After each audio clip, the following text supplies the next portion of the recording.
Electromagnetism physics की वो branch है कि जिसमें आप मूविंग चार्जेस के गिर्द इलेक्ट्रिक और मैग्नेटिक फील्ड के बारे में पढ़ते हैं। अब यहाँ पे इससे पहले कि मैं बात को आगे लेके चलूँ, एक थोड़ा सा टेक्निकल पॉइंट जो मैं एक्सप्लेन करता चलूँ। चार्जेस के गिर्द इलेक्ट्रिक फील्ड हर वक्त एग्जिस्ट कर रही होती है, चाहे चार्ज मूव कर रहे हों या ना मूव कर रहे हों, उनके गिर्द इलेक्ट्रिक फील्ड हर वक्त एग्जिस्ट कर रही होती है। लेकिन चार्जेस के गिर्द मैग्नेटिक फील्ड सिर्फ उसी वक्त पैदा होती है जब चार्जेस मूव कर रहे हों। लिहाजा इलेक्ट्रिक फील्ड के लिए नॉर्मली एग्जिस्टेंस का वर्ड यूज किया जाता है और मैग्नेटिक फील्ड के लिए नॉर्मली प्रोडक्शन का वर्ड यूज किया जाता है। सबसे पहला कॉन्सेप्ट जो हम लोगों ने देखना है वो है magnetic field due to a current in a long straight wire.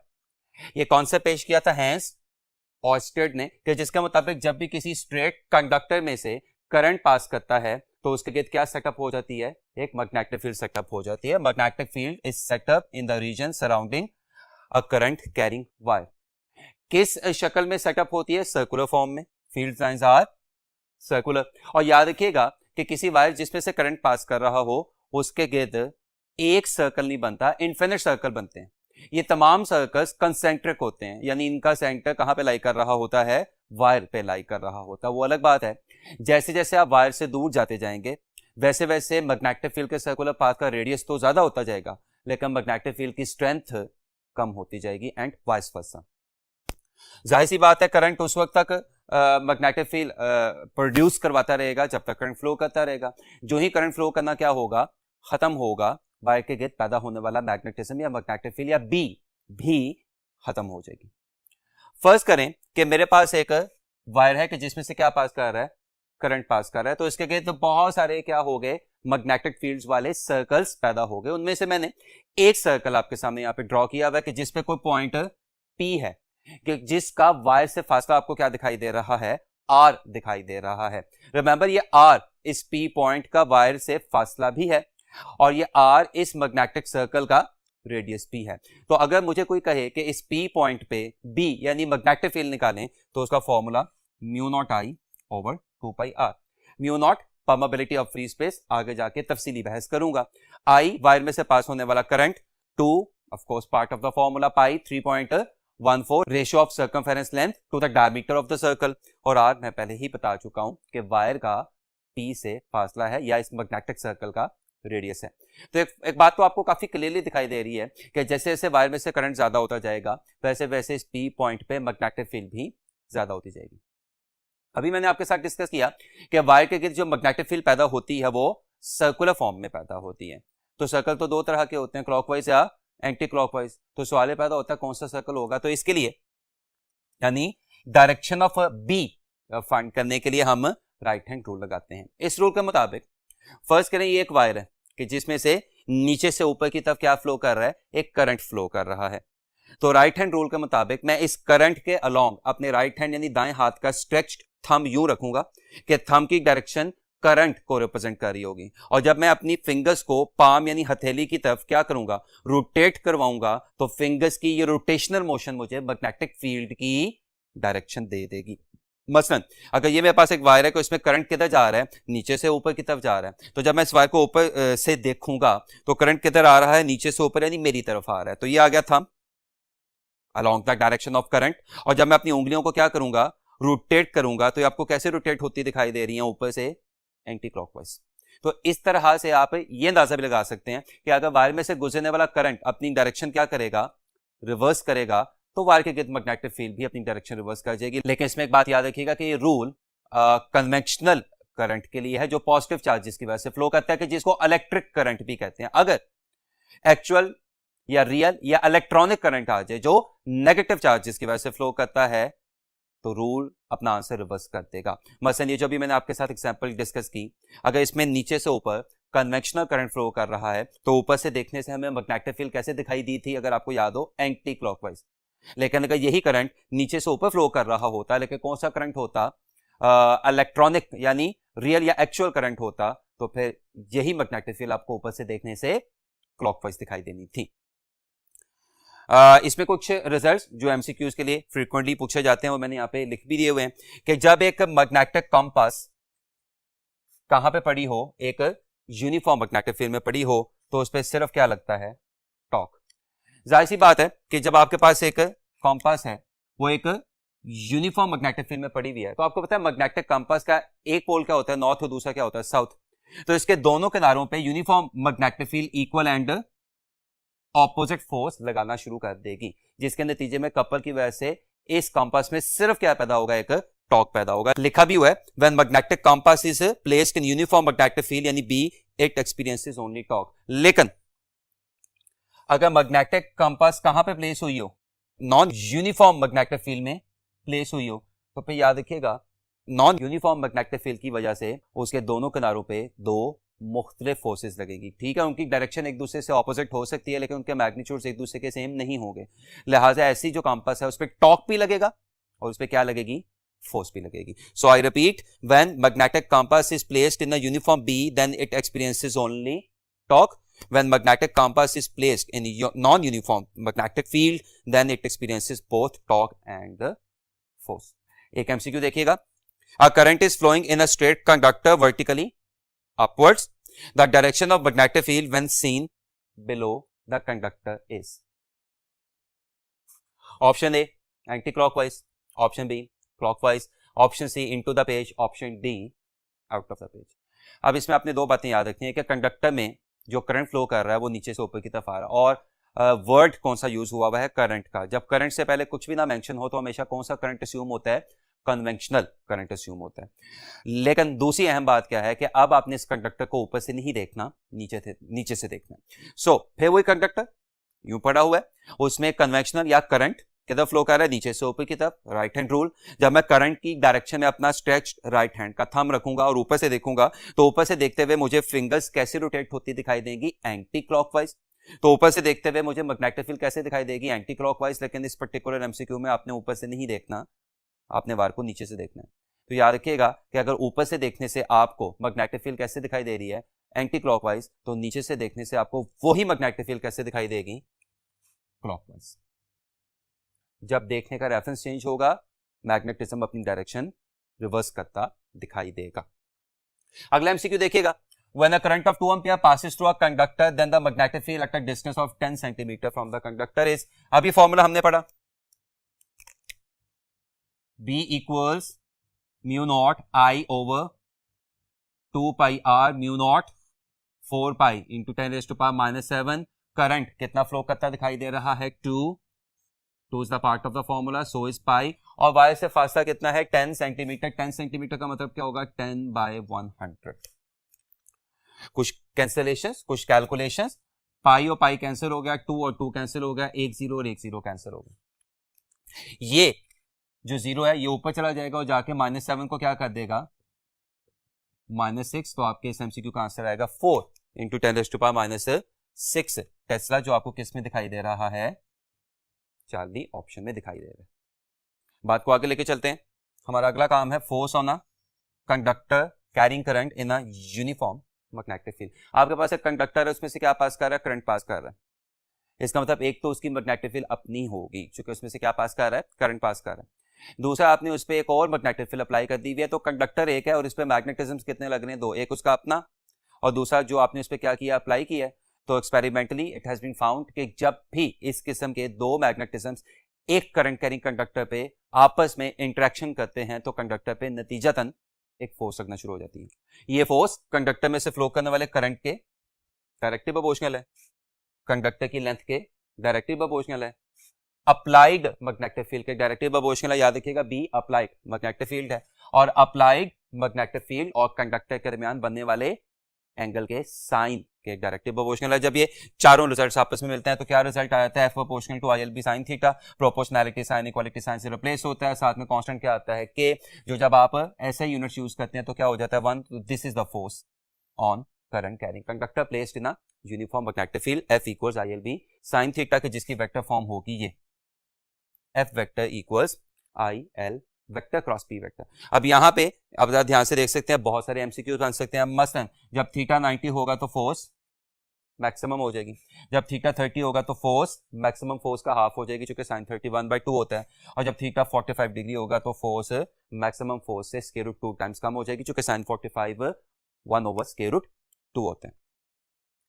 इस फॉर्मूला में जो मैंने आपके साथ शेयर किया F equals I L B sine theta, इस फॉर्मूला में B जो कि अप्लाइड एक्सटर्नल मैग्नेटिक फील्ड को शो कर रहा है, इसको क्या कहा जाता है? मैग्नेटिक फील्ड स्ट्रेंथ या मैग्नेटिक फील्ड इंडक्शन। यहां से अगर मैं इसकी वैल्यू निकालूं तो B किसके बराबर आएगा? F over I L sine theta. अब अगर I क्या हो जाए 1, L क्या हो जाए 1 और थीटा क्या हो जाए 90, तो ये सारा फैक्टर गायब हो जाएगा। तो B देखें किसके बराबर आपको आता दिखाई दे रहा है? F। इसका मतलब B यानी मैग्नेटिक फील्ड स्ट्रेंथ या मैग्नेटिक फील्ड इंडक्शन या जिसको मैग्नेटिक फ्लक्स डेंसिटी भी कहा जाता है, ये बेसिकली एक कंडक्टर पे लगने वाली मैग्नेटिक फोर्स ही होती है, जो उस कंडक्टर पे कब लग रही हो कि जब उसमें से 1 एम्पियर का करंट पास कर रहा हो, कंडक्टर की लेंथ क्या हो 1 मीटर और कंडक्टर मैग्नेटिक फील्ड के परपेंडिकुलर पड़ा हो। या इसको यूं भी बोला जा सकता है force on the unit length of the conductor carrying a unit current placed perpendicularly to the external और अप्लाइड मैग्नेटिक फील्ड। अब बी का सिस्टम इंटरनेशनल में यूनिट होता है टेस्ला, जो किसके बराबर होता है? न्यूटन पर एम्पियर पर मीटर में। और सीजीएस सिस्टम में यूनिट होता है गॉस, और रिलेशनशिप क्या है कि 1 गॉस किसके बराबर होता है? 10⁻⁴ टेस्ला के। अब आपको रिवर्स भी पता होना चाहिए कि 1 टेस्ला किसके बराबर होता है? 10⁻⁴ गॉस के। मैग्नेटिक फोर्स लगती है, उसका फॉर्मूला भी देख लिया, F equals I L B sine theta. मुख्तलिफ एंगल्स पे ये भी देख लिया कब मैक्सिमम होगी, कब हाफ हो जाएगी, एंड सो ऑन। अब हमने देखना है कि इस मैग्नेटिक फोर्स की डायरेक्शन क्या है, क्योंकि जब कंडक्टर पे मैग्नेटिक फोर्स लगेगी तो बाज दफा वो कंडक्टर को मूव करवाएगी भी, तो सवाल पैदा होता है किधर को मूव करवाएगी। तो उसके लिए कुल मिला के 3 पॉसिबल रूल्स हैं और तमाम रूल्स एक ही रिजल्ट देंगे। आपकी मर्जी, आप जो सा मर्जी रूल अप्लाई कर लें। पहला कहलाता है राइट हैंड पाम रूल, जिसके मुताबिक जब आप अपने दाएं हाथ को पूरा स्ट्रेच करते हैं तो थंब किसको शो करता है? करंट की डायरेक्शन को। उंगलियां किसको शो करती हैं? अप्लाइड मैग्नेटिज्म को। और ये जो हथेली है, पाम है, इसका वेक्टर एरिया किसको शो करता है? कंडक्टर पे लगने वाली फोर्स को। दूसरा रूल क्या है? फ्लेमिंग लेफ्ट हैंड रूल, जो राइट हैंड की बजाय लेफ्ट हैंड पे अप्लाई होगा, जिसमें आपको अपने लेफ्ट हैंड की फर्स्ट 3 फिंगर्स को ऐसे रखना पड़ेगा कि तीनों एक दूसरे तीसरे के क्या हो? परपेंडिकुलर हो। देन याद रखने का बड़ा आसान सा तरीका, एफ बी आई। थंब किसको शो कर रहा है? एफ को, यानी मैग्नेटिक फोर्स को। ये फिंगर किसको शो कर रही है? अप्लाइड मैग्नेटिक फील्ड को। और ये जो मिडिल फिंगर है ये किसको शो कर रही है? कंडक्टर में से पास होने वाले करंट को। और तीसरा जो आप लोगों ने फर्स्ट ईयर में चैप्टर नंबर 2 में पढ़ा था क्रॉस प्रोडक्ट का, वो है कि आप अपने राइट हैंड की फिंगर्स को करंट से मैग्नेटिक फील्ड की डायरेक्शन में रोटेट करवाएंगे तो थंब आपको फोर्स देगा। एक सिचुएशन पे तीनों रूल लगा के देखें जरा। फर्स्ट करें, आपके पास एक कंडक्टर है कि जिसमें से क्या पास कर रहा है? करंट पास कर रहा है, और इस पे हमने एक एक्सटर्नल मैग्नेटिक फील्ड नीचे से ऊपर की तरफ अप्लाई की है। तो सवाल पैदा होता है इस पे फोर्स किधर को लगेगी? तो इन तीनों रूल्स को बारी बारी लगा के देखते हैं। थंब पहले रूल के मुताबिक थंब किसको शो करता है? करंट को, तो दिस इज करंट। उंगलियां किसको शो करती हैं? अप्लाइड मैग्नेटिक फील्ड को, तो वो किधर को जा रही है? ऊपर की तरफ। तो ये आ गया थंब, ये आ गया अप्लाइड मैग्नेटिक फील्ड। तो आप देखें कि जो हथेली है, जो पाम है, उसका वेक्टर एरिया आपको किधर जाता दिखाई दे रहा है? बाहर की तरफ। तो इस कंडक्टर पे फोर्स किधर को लगेगी? बाहर की तरफ, यानी out of the plane of the white board. इसी सिचुएशन को लेफ्ट हैंड रूल से करें, एफ बी आई। तो ये फिंगर किसको शो करती है? अप्लाइड मैग्नेटिज्म को। ये फिंगर किसको शो करती है? फ्लो करने वाले करंट को। और थंब किसको जो आपको बताएगा या शो करवाएगा? लगने वाली फोर्स को। तो ये देखिए, ये फिंगर मैग्नेटिक फील्ड, ये फिंगर करंट, और थंब किधर जाता आपको दिखाई दे रहा है? बाहर की तरफ। तो अगेन फोर्स आपको किधर लगती दिखाई दे रही है? बाहर की तरफ। और अब तीसरा रूल भी लगा के चेक कर लें, क्रॉस प्रोडक्ट वाला, कि जिसमें आपने अपने दाएं हाथ की फिंगर्स को लेंथ या करंट से अप्लाइड डी की तरफ रोटेट करना होता है, तो थंब आपको आंसर देता है। तो ये कंडक्टर की लेंथ है या करंट है। तो जब मेरी राइट हैंड की फिंगर्स करंट से मैग्नेटिक फील्ड की डायरेक्शन में रोटेट करेंगी तो थंब आपको फिर किधर जाता दिखाई दे रहा है? बाहर की तरफ। तो एक ही सिचुएशन पे आप जो मर्जी रूल लगा लें, अगर आपने रूल सही लगाया तो आंसर बिल्कुल सेम आएगा। लेकिन इसमें फिर वही बात याद रखिएगा, तमाम रूल्स किसके लिए हैं? कन्वेंशनल करंट के लिए। अगर आपके पास एक्चुअल या इलेक्ट्रॉनिक या नेगेटिव चार्जेस का करंट आ जाएगा तो फिर याद रखिएगा रूल तो वही होगा, लेकिन रूल लगाने के बाद जो आपको आंसर मिल रहा होगा आपको उससे रिवर्स आंसर करना पड़ेगा। कुछ एग्जांपल्स हम आगे जाके देखने की कोशिश करेंगे। नेक्स्ट जो एमसीक्यूज के लिए बड़ा अहम कॉन्सेप्ट है वो है parallel wires, parallel current carrying wires. अब इसमें पहली सिचुएशन देखिएगा कि आपके पास 2 पैरेलल वायर्स हैं कि जिनमें करंट कैसे फ्लो कर रहा है? सेम डायरेक्शन में फ्लो कर रहा है। तो अगर मैं इस पे मैग्नेटिक फील्ड का राइट हैंड रूल लगाऊं तो इस वायर में करंट किधर जा रहा है, ऊपर की तरफ ही आ गया थंब, तो इस साइड पे मैग्नेटिक फील्ड किधर को होगी, अंदर की तरफ, और इस साइड पे मैग्नेटिक फील्ड किधर को होगी, बाहर की तरफ। तो यहाँ पे इस वायर का क्या लग जाएगा, क्रॉस, और यहाँ पे इस वायर का क्या लग जाएगा, डॉट। यही रूल इस पे लगाएं तो यहाँ पे क्रॉस और यहाँ पे डॉट। अब वायर्स के दरमियान में देखें आपको दो इक्वल एंड ऑपोजिट मैग्नेटिज्म दिखाई दे रहे हैं जो एक दूसरे को क्या करेंगे, कैंसिल करेंगे। नतीजा दरमियान में मैग्नेटिक प्रेशर लो हो जाएगा एज कंपेयर टू सराउंडिंग। ये दोनों वायर्स एक दूसरे की तरफ अट्रैक्ट होंगी। जब यही रूल मैं इस सिचुएशन पे लगाऊं कि दो पैरेलल वायर्स हैं कि जिनमें करंट इक्वल एंड ऑपोजिट है, तो अब क्या होगा, अब इस पे रूल लगाएं, क्रॉस डॉट। अब जब मैं इस पे रूल लगाऊंगा तो क्रॉस और डॉट। अब इन दोनों वायर्स के दरमियान आपको दो मैग्नेटिज्म एक दूसरे को इनहैंस या सपोर्ट करते दिखाई दे रहे हैं। नतीजा दोनों वायर्स के दरमियान मैग्नेटिक प्रेशर क्या हो जाएगा, स्ट्रांग हो जाएगा, जिसकी वजह से दोनों वायर्स एक दूसरे को रिपेल करना शुरू कर देंगी। यानी सेम डायरेक्शन के करंट वाली वायर्स एक दूसरे को क्या करती हैं, अट्रैक्ट, और ऑपोजिट डायरेक्शन के करंट्स वाली वायर एक दूसरे को क्या करती हैं, रिपेल। आपने काफी छोटी क्लासेस से पढ़ना शुरू किया होगा कि सिमिलर चार्जेस क्या करते हैं, रिपेल, और ऑपोजिट चार्जेस क्या करते हैं, अट्रैक्ट। करंट्स के लिए रूल रिवर्स हो जाता है। सिमिलर करंट्स क्या करते हैं, अट्रैक्ट, ऑपोजिट करंट्स क्या करते हैं, रिपेल कर रहे होते हैं। अच्छा, फिर अब जबकि हमें पता चल गया कि जो एक वायर है वो दूसरी वायर पे फोर्स लगा रही है और दूसरी वायर भी पहली वायर पे फोर्स लगा रही है, दोनों केसेस में तो किसी भी एक वायर की दूसरी वायर की यूनिट लेंथ पे लगाएगी फोर्स, यानी force per unit length of one wire on other wire is mu naught I1 I2 over 2 pi r, जिसमें mu naught permeability of free space, I1 और I2 दोनों wires में से flow करने वाला current, 2 pi is a part of the formula, और r क्या है, दोनों वायर्स के दरमियान का फासला। ये आपको क्या शो कर रहा है कि किसी भी एक वायर की दूसरी वायर पे लगाएगी फोर्स दोनों वायर्स में से फ्लो करने वाले करंट्स के प्रोडक्ट के डायरेक्टली प्रोपोर्शनल है। इसका क्या मतलब हुआ कि दोनों वायर्स एक दूसरे पे इक्वल एंड ऑपोजिट फोर्सेस लगा रही होंगी। बिल्कुल कूलम्स लॉ वाला बिहेवियर आपको दिखाई दे रहा है कि ये फोर्सेस म्यूचुअल बिहेवियर फॉलो करते हैं, आपको दिखाई दे रही हैं। यानी जो फोर्स एक वायर दूसरी वायर पे लगा रही है उतनी ही लेकिन ऑपोजिट डायरेक्शन में फोर्स दूसरी वायर पहली वायर पे भी लगा रही होगी। नेक्स्ट हमारा कॉन्सेप्ट है वो है amperes circuital law. Amperes circuital law देखने के लिए फिर वही सिचुएशन कि आपके पास एक वायर है जिसमें से क्या पास कर रहा है करंट, तो इसके गिर्द क्या सेटअप हो जाएगी, मैग्नेटिक फील्ड। एक सर्कल मैंने पहले से अस्यूम किया हुआ है कि जिसमें कोई पॉइंट है P कि जिसका वायर से फासला क्या है R, तो P पॉइंट पे इस वायर की वजह से B क्या होगी, mu naught I over 2 pi r। ये तो हम पहले भी पढ़ चुके हैं। अच्छा, अब अगर हम क्या करें कि इस सर्कल को डेल्टा L जैसे n number of length segments में क्या कर दें, डिवाइड कर दें, यानी से डेल्टा L1 से डेल्टा L2 से delta L3 and so on. तो फिर गौर से देखें तो जो 2 पाई r है ये सर्कल की सर्कमफेरेंस लेंथ है, तो इस 2 पाई r की जगह इन तमाम लेंथ सेगमेंट्स का क्या आ जाएगा, सम आ जाएगा। यानी 2 पाई r की जगह क्या आ जाएगा, delta L1 plus delta L2 plus delta L3 and so on. और जब ये तमाम के तमाम लेंथ सेगमेंट्स इधर आके B से क्या होंगे, मल्टीप्लाई होंगे, तो आपका एम्पियर्स सर्किटल लॉ बन जाएगा कि जिसके मुताबिक ये समीशन या sum of all B dot delta L into which complete Amperian surface is divided is equal to mu naught times the current passing through the wire. ये लॉ आपको Gauss's law से मिलता जुलता दिखाई दे रहा है। गॉसेस लॉ में अगर आपको याद हो तो आप अपनी कैलकुलेशंस को आसान करने के लिए 2 और 3 dimensional imaginary closed surface of any shape लिया करते थे जो क्या कहलाती थी, गॉसियन सरफेस। अब जब यही शेप आप एम्पियर्स लॉ को अप्लाई करने के लिए यूज करेंगे तो क्या कहलाएगी, एम्पीरियन सरफेस। फर्क ऑब्वियस है, गॉसेस लॉ एप्सिलॉन नॉट यानी परमिटिविटी ऑफ फ्री स्पेस को डील करता है और चार्जेस को डील करता है, और एम्पियर्स लॉ म्यू नॉट यानी परमिबिलिटी ऑफ फ्री स्पेस को और करंट्स को डील करता है। बाकी आप देख सकते हैं कि आपको सिमिलरिटीज काफी हद तक दिखाई दे रही है। जैसे कि मैंने आपके साथ डिस्कस किया कि म्यू नॉट पे मैं अभी आके थोड़ी देर पहले मैंने आपको कहा था कि मैं डिस्कशन करूंगा, और अब वो टाइम आ गया है। Mu naught is permeability of free space that is 4 pi into 10⁻⁻⁷ weber per ampere per metre. ये मैग्नेटिक फील्ड में वही काम कर रहा होता है जो इलेक्ट्रिक फील्ड में एप्सिलॉन नॉट कर रहा होता है। Epsilon naught permittivity of free space, ability of the charge to produce electric field in a free space.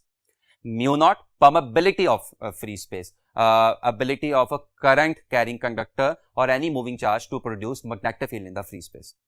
लेकिन अगर करंट कैरिंग वायर के गिर्द एयर है तो म्यू नॉट अपनी शक्ल मेंटेन रखेगा, और अगर करंट कैरिंग वायर के गिर्द एयर के अलावा कोई और मीडियम आ गया, for medium other than air, तो याद रखिएगा म्यू नॉट किससे रिप्लेस हो जाता है, म्यू से, जबकि म्यू किसके बराबर है, म्यू नॉट इंटू आर। इसमें म्यू क्या कहलाता है, परमेबिलिटी ऑफ द मीडियम, और म्यू आर क्या कहलाता है, रिलेटिव परमेबिलिटी। रिलेटिव परमेबिलिटी की वैल्यू फेरोमैग्नेटिक सब्सटेंसेस के लिए 1 से कहीं ज्यादा होती है, पैरामैग्नेटिक सब्सटेंसेस के लिए 1 से थोड़ी सी ज्यादा होती है, और डायमैग्नेटिक सब्सटेंसेस के लिए 1 से कम होती है। तो ये तमाम एमसीक्यूज के बड़े अहम रिजल्ट आपको बनते दिखाई दे रहे हैं। गॉसेस लॉ में अगर आपको याद हो तो आपने गॉसेस लॉ स्टेट या डिफाइन करवाने के बाद उसकी एप्लीकेशंस डिस्कस की थी, और उसकी एप्लीकेशंस क्या थी कि मुख्तलिफ सिमेट्री या अरेंजमेंट ऑफ चार्जेस की वजह से पैदा होने वाली ई यानी इलेक्ट्रिक फील्ड फाइंड करना। इसी तरह एम्पियर्स लॉ की जो प्रैक्टिकल एप्लीकेशन है वो है कि किसी भी सिमेट्री में एम्पियर्स लॉ को अप्लाई करते हुए मैग्नेटिक फील्ड फाइंड करना, और इसकी एक प्रैक्टिकल एप्लीकेशन आपकी टेक्स्ट बुक्स में भी दी हुई है और मैंने यहाँ पे भी लिखी हुई है, field due to a current carrying solenoid. एक सोलेनॉइड कंडक्टिंग वायर होती है जो एक कोर के गिर्द हेलिकल फॉर्म में क्या हुई होती है, वाइंड अप हुई होती है। इसका बिहेवियर इलेक्ट्रोमैग्नेट होता है। क्या मतलब, जब सोलेनॉइड में से क्या पास करता है, करंट पास करता है, तो सोलेनॉइड कैसे बिहेव करना शुरू कर देता है, लाइक अ बार मैग्नेट। लेकिन सोलेनॉइड बार मैग्नेट की तरह उस वक्त तक बिहेव करता रहेगा जब तक सोलेनॉइड में से करंट पास करता रहेगा। That is why it is also known as electromagnet. अब इसको समझने के लिए फर्स्ट करिए, मेरे पास एक सोलेनॉइड है कि जिसमें आपको अपनी तरफ वाली टर्न्स में करंट किधर आता दिखाई दे रहा है, ऊपर से नीचे। तो अब जब सोलेनॉइड जिसमें से क्या पास कर रहा हो, करंट पास कर रहा हो, वो कैसे बिहेव करना शुरू कर देगा, बार मैग्नेट की तरह बिहेव करना शुरू कर देगा। तो सवाल पैदा होता है कि इसका कोई एक पोल क्या बन जाएगा, नॉर्थ, और कोई दूसरा पोल क्या बन जाएगा, साउथ। तो कौन सा पोल नॉर्थ बनेगा और कौन सा पोल साउथ बनेगा। तो इसके लिए भी एक राइट हैंड रूल है जिसके मुताबिक आप अपने राइट हैंड यानी दाएं हाथ की उंगलियों को करंट की डायरेक्शन में रोटेट करवाते हैं तो थंब आपको नॉर्थ पोल दे देगा। मसलन इस सोलेनॉइड में आपको करंट किधर आता दिखाई दे रहा है, ऊपर से नीचे। तो जब सोलेनॉइड में करंट ऊपर से नीचे आ रहा होगा तो जब मैं अपनी उंगलियों का क्या करूंगा, यूं रोटेट करूंगा, तो ये वाला पोल क्या बन जाएगा, नॉर्थ, ये वाला पोल क्या बन जाएगा, साउथ। सोलेनॉइड के लिए मैग्नेटिक फील्ड सोलेनॉइड के अंदर साउथ से नॉर्थ की तरफ होती है और सोलेनॉइड के बाहर नॉर्थ से साउथ की तरफ होती है। सोलेनॉइड के बाहर मैग्नेटिक फील्ड इतनी वीक होती है कि हम उसको प्रैक्टिकली क्या कर देते हैं, इग्नोर कर देते हैं। ये रिजल्ट भी यहाँ पे लिखा हुआ है कि outside the solenoid magnetic field is so weak as compare to that of inside, हम उसको क्या कर देते हैं, इग्नोर कर देते हैं। इनसाइड मैग्नेटिक फील्ड इंतहाई स्ट्रांग होती है, यूनिफॉर्म होती है, और उसका फॉर्मूला क्या होता है, म्यू नॉट एन आई। जबकि इसमें स्मॉल एन क्या है, number of turns per unit length. इसमें स्मॉल एन क्या है, number of turns per unit length. So अभी मैंने आपके साथ क्या डिस्कस किया है कि आउटसाइड मैग्नेटिक फील्ड क्या होती है, practically ignorable. Inside magnetic field क्या होती है, इंतहाई स्ट्रांग, म्यू नॉट एन आई। और इसमें स्मॉल एन क्या है, number of turns per unit length, और कैपिटल एन क्या है, सोलेनॉइड की टोटल नंबर ऑफ टर्न्स, और एल क्या है, पूरी सोलेनॉइड की लंबाई। आउटसाइड बी 0, इनसाइड बी इंतहाई स्ट्रांग। एजिस पे एमसीक्यू का बहुत अहम रिजल्ट आ गया, किनारों पे मैग्नेटिक फील्ड इनसाइड का हाफ हो जाती है, यानी एजिस बीई एजिस पे मैग्नेटिक फील्ड इनसाइड का हाफ हो जाएगी। अब कुछ ऐसी बातें कि जो रूटीन की क्लासेस में डिस्कस नहीं होती हैं, जो एमसीक्यूज के बहुत अहम रिजल्ट बनते हैं। मसलन अगर आपके पास दो सोलेनॉइड कोएक्सियल पड़े हों, फर्स्ट करें मेरा ये एक मार्कर किसको शो कर रहा है, सोलेनॉइड को, मेरा दूसरा मार्कर भी किसको शो कर रहा है, सोलेनॉइड को, और ये यूं पड़े हुए हैं।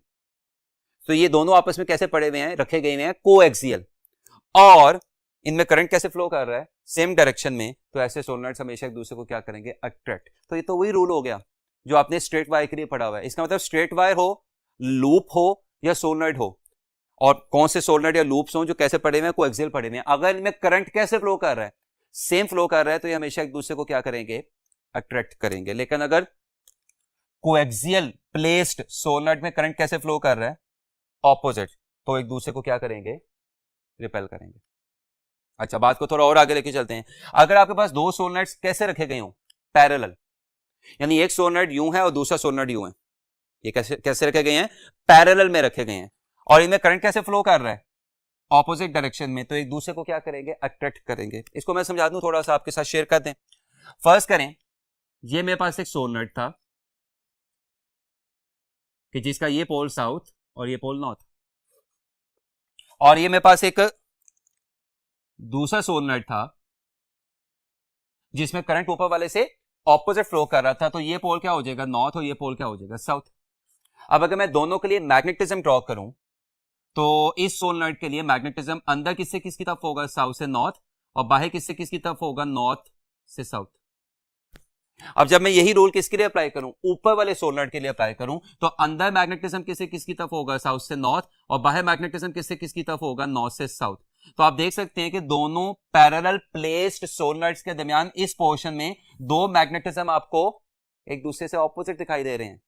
इसका मतलब इन दोनों सोलेनॉइड्स के दरमियान मैग्नेटिक फील्ड्स एक दूसरे को कैंसिल करेंगी। इसका मतलब इन दोनों सोलेनॉइड्स के दरमियान मैग्नेटिक फील्ड्स इंतहाई क्या होंगी, वीक होंगी। इन दोनों सोलेनॉइड्स के दरमियान मैग्नेटिक प्रेशर कम हो जाएगा, जिससे सोलेनॉइड एक दूसरे की तरफ अट्रैक्ट होंगे। मेरे से मुझे दूसरा एक्सप्लेन करने की जरूरत नहीं है, पहला हमने इतनी तफसीली तरीके से पढ़ लिया कि अगर दो सोलेनॉइड आपस में कैसे पड़े हों, पैरेलल पड़े हों, और उनमें करंट कैसे फ्लो कर रहा हो, सेम डायरेक्शन में फ्लो कर रहा हो, तो वो हमेशा एक दूसरे को क्या करेंगे, रिपेल करेंगे। आगे चलें, अगर सोलेनॉइड के अंदर एक सोलेनॉइड पड़ा हुआ है और दोनों सोलेनॉइड में करंट कैसे फ्लो कर रहा है, सेम डायरेक्शन में, तो क्वाइट ऑब्वियस बात है कि दोनों के मैग्नेटिज्म एक दूसरे को एनहांस करेंगे, और इनसाइड मैग्नेटिक फील्ड दोनों सोलेनॉइड्स के मैग्नेटिक फील्ड्स का सम हो जाएगी, यानी 2b। लेकिन अगर सोलेनॉइड के अंदर एक सोलेनॉइड पड़ा हुआ है और दोनों में करंट कैसे फ्लो कर रहा है, ऑपोजिट डायरेक्शन में फ्लो कर रहा है, तो फिर दोनों सोलेनॉइड्स की मैग्नेटिज्म एक दूसरे को क्या करेगी, कैंसिल करेगी, और अब इन साइड पे मैग्नेटिक फील्ड क्या हो जाएगी, जीरो हो जाएगी। व्हाइट बोर्ड दोबारा शुरू करते हैं।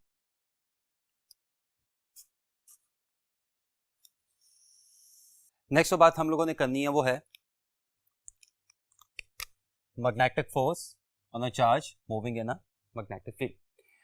नाउ इस हिस्से में अगर आपको याद हो तो हमारा जो दूसरा टॉपिक था वो था magnetic force on a current carrying wire. और करंट कैरिंग वायर पे जब आप एक एक्सटर्नल मैग्नेटिक फील्ड अप्लाई करते हैं तो उस पर जो मैग्नेटिक फोर्स लगती है उसका फॉर्मूला क्या होता है, F=IL b sin थीटा। अभी हम लोगों ने देखा। अगर आपको याद हो तो ये जो मैंने यहाँ पे आर्टिकल लिखा हुआ है magnetic force on a charge moving in a magnetic field, ये प्रॉपर लॉन्ग क्वेश्चन था जिसकी लंबी चौड़ी कैलकुलेशन है। लेकिन जाहिर सी बात है कि यहाँ पे हमारे पास कैलकुलेशंस का टाइम बिल्कुल नहीं है। सो मुझे कुछ ऐसा तरीका अडॉप्ट करना है कि जिससे अगले 5 से 10 सेकंड में ये पूरा आर्टिकल आपके सामने बाकायदा सॉल्व हो जाए। उसके लिए मैं क्या कर सकता हूँ, जरा ध्यान से देखिएगा। F=ILB sin theta. नाउ ये वो फोर्स है जो किस पे लग रही है, पूरे करंट कैरिंग कंडक्टर पे लग रही है। या मैं यूं भी कह सकता हूं कि ये वो फोर्स है जो उस कंडक्टर में फ्लो करने वाले हर एक चार्ज पे लग रही है। यानी मैं ये भी कह सकता हूं कि ये वो फोर्स है जो उस कंडक्टर में मौजूद n नंबर ऑफ चार्जेस पे लग रही है। हम लोगों ने इस आर्टिकल में n नंबर ऑफ चार्जेस की बजाय सिंगल चार्ज पर लगने वाली फोर्स निकालनी है। तो उसके लिए मैं क्या करूंगा, बजाय इसके लंबी चौड़ी कैलकुलेशन करें और पूरा आर्टिकल सॉल्व करें, LB sin थीटा, मैं इंटेंशनली आई मिस कर गया हूं। आई की जगह क्या लिखा जा सकता है, Q/T। और जरा इस फैक्टर को ध्यान से देखें, L/T को। What is L/T? मीटर पर सेकंड। और मीटर पर सेकंड किसका यूनिट होता है, वेलोसिटी का। So this is the force on n number of charges moving in a uniform magnetic field and this is the force on a single charge moving in a uniform magnetic field। ये formula आ गया, F=QVB sin theta. ये इसकी vector form आ गई, QV cross P। Q क्या है, उसका वो charge जिस पे आप मैग्नेटिक फोर्स निकाल रहे हैं, और V क्या है उस चार्ज की वेलोसिटी, और मैं पहले भी बता चुका हूं V क्या है, अप्लाइड मैग्नेटिक फील्ड। वही रूल्स, वही राइट हैंड पाम रूल, वही फ्लेमिंग लेफ्ट हैंड रूल, वही क्रॉस प्रोडक्ट रूल। बस फर्क क्या होगा कि थंब पहले किसको शो कर रहा था, करंट की डायरेक्शन को, थंब अब किसको शो करेगा, चार्ज की वेलोसिटी को। यानी करंट किससे रिप्लेस हो जाएगा, चार्ज की वेलोसिटी से रिप्लेस हो जाएगा। लेकिन यहां पे भी बेटा आपने एक बात याद रखनी है कि ये रूल पॉजिटिव चार्जेस के लिए एप्लीकेबल है। अगर आपके पास किसी एमसीक्यू में नेगेटिव चार्ज आ जाए, जैसे कि मैं पहले भी डिस्कस कर चुका हूं कि अगर आपके पास इलेक्ट्रॉनिक करंट आ जाए, नेगेटिव चार्जेस आ जाए, या इस केस में एक सिंगल नेगेटिव चार्ज आ जाए, तो फिर क्या करते हैं, रूल लगाते हैं, बिल्कुल वैसे लगाते हैं जैसे पॉजिटिव चार्ज के लिए लगाते हैं, आंसर निकालते हैं, लेकिन आंसर निकालने के बाद उसको टोटली रिवर्स कर देते हैं। मसलन अगर पॉजिटिव चार्जेस के लिए रूल लगा के आपका आंसर क्या आ रहा है, ईस्ट, तो नेगेटिव चार्जेस के लिए वही रूल लगा के उसी सिचुएशन में आपके एमसीक्यू का आंसर क्या आ जाएगा, वेस्ट। मैग्नेटिक फोर्स के कुछ बिहेवियर्स, जो चार्ज पार्टिकल पर मैग्नेटिक फोर्स लग रही होती है, it can not perform any work. सवाल पैदा होता है वर्क क्यों नहीं करवा सकती, याद रखिएगा ये डिफ्लेक्टिंग फोर्स है, ये सेंट्रीपिटल फोर्स है, और सेंट्रीपिटल फोर्स कभी भी क्या नहीं करवा सकती, वर्क नहीं करवा सकती। अगर आपको बात समझ नहीं आ रही तो ध्यान से ये सिचुएशन देखें। फर्स्ट करें, ये चार्ज पार्टिकल है, ये जो कैसे मूव कर रहा था, सर्कुलर पाथ में, under the influence of a magnetic force और a centripetal force. No magnetic force है, सेंट्रीपिटल फोर्स हमेशा किस तरफ को होती है, सेंटर की तरफ। जबकि किसी भी जगह पे सर्कुलर पाथ में मूव करते हुए चार्ज पार्टिकल या किसी भी ऑब्जेक्ट का डिस्प्लेसमेंट किसके अलोंग होता है, टेंजेंट के अलोंग। और आप सबको पता है कि सर्कुलर पाथ में टेंजेंट और रेडियस हमेशा एक दूसरे के परपेंडिकुलर होते हैं, यानी इसका मतलब अगर डिस्प्लेसमेंट टेंजेंट के अलोंग है और सेंट्रीपिटल फोर्स रेडियस के अलोंग है टुवर्ड्स द सेंटर, तो वर्क का फॉर्मूला क्या होता है, एफ डी कॉस, और अब यहां पे कॉस के आगे क्या आ जाएगा, डिस्प्लेसमेंट और सेंट्रीपिटल फोर्स, टेंजेंट और रेडियस के दरमियान बनने वाला एंगल, यानी 90 and cos 90 0। Magnetic force can not perform any work. अगर ये वर्क नहीं कर सकती तो फर्स्ट ईयर में आपने वर्क एनर्जी प्रिंसिपल पढ़ा होगा, it can not change in kinetic energy. ये काइनेटिक एनर्जी नहीं चेंज कर सकती, अगर काइनेटिक एनर्जी नहीं चेंज कर सकती तो जाहिर सी बात है ये स्पीड भी चेंज नहीं कर सकती, और it can not produce any torque. अब यहां पे बच्चा हैरान होता है कि सवाल करता है कि सर्कुलर पाथ में तो टॉर्क पैदा होता ही होता है, सेंट्रीपिटल फोर्स टॉर्क नहीं पैदा कर सकती, क्यों? याद रखिएगा सेंट्रीपिटल फोर्स किससे किसकी तरफ होती है, ऑब्जेक्ट से सेंटर की तरफ, जबकि मोमेंट आर्म आर जो आपने फर्स्ट ईयर में चैप्टर नंबर 2 में पढ़ा होगा, वो किससे किसकी तरफ होता है, सेंटर से ऑब्जेक्ट की तरफ। यानी अगर सेंट्रीपिटल फोर्स होगी ऑब्जेक्ट से सेंटर की तरफ, तो मोमेंट आर्म होगा सेंटर से ऑब्जेक्ट की तरफ। यानी फोर्स और मोमेंट आर्म आपको एक दूसरे के क्या दिखाई दे रहे हैं, ऑपोजिट दिखाई दे रहे हैं। ऑपोजिट में कौन सा एंगल बनता है, 180। And recall the formula of torque. Now what is torque, R F sin theta, and theta in this case is 180 sin 180 0। So magnetic force जो कि चार्ज पार्टिकल के लिए सेंट्रीपिटल फोर्स की तरह बिहेव करती है, it can not perform any work, it can not change in kinetic energy और speed of the particle, it can not produce any torque. तो सवाल ही पैदा होता है कि क्या ये कुछ कर भी सकती है कि नहीं कर सकती? जी बिल्कुल, ये डिफ्लेक्टिंग फोर्स है, तो ये सिर्फ क्या कर सकती है, चार्ज पार्टिकल की डायरेक्शन चेंज कर देती है। तो याद रखिएगा जब चार्ज पार्टिकल की क्या चेंज होगी, डायरेक्शन चेंज होगी, इसका मतलब उसकी क्या चेंज हो रही है, वेलोसिटी चेंज हो रही है। इसका मतलब उसका क्या चेंज हो रहा है, मोमेंटम चेंज हो रहा है, and change in momentum is known as impulse. ये लिखा भी हुआ है यहाँ पे, इट कैन प्रोड्यूस इंपल्स। ये सिर्फ क्या पैदा कर सकती है, इंपल्स पैदा कर सकती है। चूंकि ये चार्ज पार्टिकल की क्या चेंज कर सकती है, डायरेक्शन, चार्ज पार्टिकल की क्या चेंज कर सकती है, वेलोसिटी, चार्ज पार्टिकल का क्या चेंज कर सकती है, momentum, and change in momentum is known as impulse, यानी it can produce impulse. Next जो हमने बात देखनी है वो है लॉरेंट्ज फोर्स। फर्स्ट करें कि आपके पास एक चार्ज पार्टिकल है जो किसी ऐसी जगह पे मूव कर रहा है कि जहां पे इलेक्ट्रिक और मैग्नेटिक फील्ड दोनों अप्लाई हुई हुई है। बस इस बात का आपने ध्यान रखना है कि मैग्नेटिक फील्ड चार्ज पार्टिकल के पैरेलल या एंटी पैरेलल नहीं होनी चाहिए, क्योंकि अगर मैग्नेटिक फील्ड चार्ज पार्टिकल के पैरेलल या एंटी पैरेलल होगी तो एंगल क्या बनेगा, 0 डिग्री या 180 डिग्री। इसका मतलब फोर्स नहीं लगेगी। यानी मैग्नेटिक फील्ड, एक और एमसीक्यू का रिजल्ट आ गया, मैग्नेटिक फील्ड चार्ज पार्टिकल को अपनी डायरेक्शन में या अपने से ऑपोजिट डायरेक्शन में मूव, डिफ्लेक्ट या एक्सेलरेट नहीं करवा सकती। सो मैं फिर शुरू करता हूं। हमारे पास एक चार्ज पार्टिकल था जो किसी ऐसे रीजन, एक ऐसे इलाके में मूव कर रहा था कि जहां पे दोनों फील्ड्स मौजूद थी, इलेक्ट्रिक भी एंड मैग्नेटिक भी। तो उस चार्ज पार्टिकल पे दोनों फील्ड्स अपनी अपनी फोर्स लगाएंगी, इलेक्ट्रिक फोर्स भी लगेगी उस चार्ज पार्टिकल पे और मैग्नेटिक फोर्स भी लगेगी। तो जब उस चार्ज पार्टिकल पे दोनों फोर्सेस लगेंगी तो चार्ज पार्टिकल पे जो नेट फोर्स होगी वो उन दोनों फोर्सेस का सम होगा। एफ ई का मतलब इलेक्ट्रिक फोर्स, एफ बी का मतलब मैग्नेटिक फोर्स। इलेक्ट्रिक फोर्स का फॉर्मूला आपने इलेक्ट्रोस्टैटिक्स में पढ़ा होगा, क्यू ई, और मैग्नेटिक फोर्स का फॉर्मूला आपने अभी हम लोगों ने पढ़ा, वैसे भी आपने रूटीन की क्लासेस में भी पढ़ा होगा, Q into V cross B. तो इन दोनों फोर्सेस का सामने लेने के लिए अगर मैं यहाँ से चार्ज क्या ले लूँ, कॉमन ले लूँ, तो this is basically the Lorentz force of electromagnetism, कि जो कि किसी भी चार्ज पार्टिकल पे लगने वाली दोनों इलेक्ट्रिक एंड मैग्नेटिक फोर्सेस का क्या होती है, सम होती है। कुछ MCQs. An electron is projected in a uniform magnetic field directed towards north. If electron is moving towards east, magnetic forces. Now, ये मैंने यहां पे डायरेक्शंस के एरोस बना दिए और अब हम डाटा का एनालिसिस करने की कोशिश करते हैं। मैग्नेटिक फील्ड किसकी तरफ है, नॉर्थ की तरफ, तो ये आ गई मैग्नेटिक फील्ड, ये बी, और इलेक्ट्रॉन के तरफ मूव कर रहा है, if electron is moving towards east, तो इलेक्ट्रॉन की वेलोसिटी टुवर्ड्स ईस्ट।